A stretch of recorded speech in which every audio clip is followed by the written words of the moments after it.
ओवैसी ने लोकसभा स्पीकर ओम बिरला से मुलाकात की है।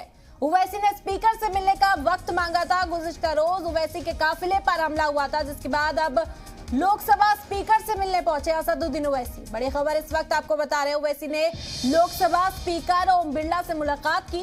ओवैसी ने स्पीकर से मिलने का वक्त मांगा था। उन्होंने कहा था कि वो इलेक्शन कमीशन से इस बारे में शिकायत करेंगे और पार्लियामेंट में भी इस मुद्दे को उठाएंगे और उसके बाद ओम बिरला से मुलाकात। साहब ने हमसे फ़ोन करके बताया था, पूछा हमारी तबीयत कैसी है, क्या हुआ, और फिर उन्होंने बताया कि पुलिस से उनको जानकारी मिली कि 2 लोगों को पुलिस ने अप्रहेंड किया है।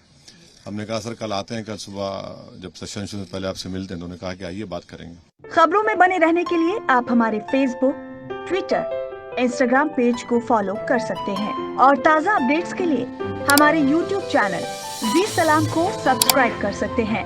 और हाँ, बेल आइकन दबाना बिल्कुल ना भूलें।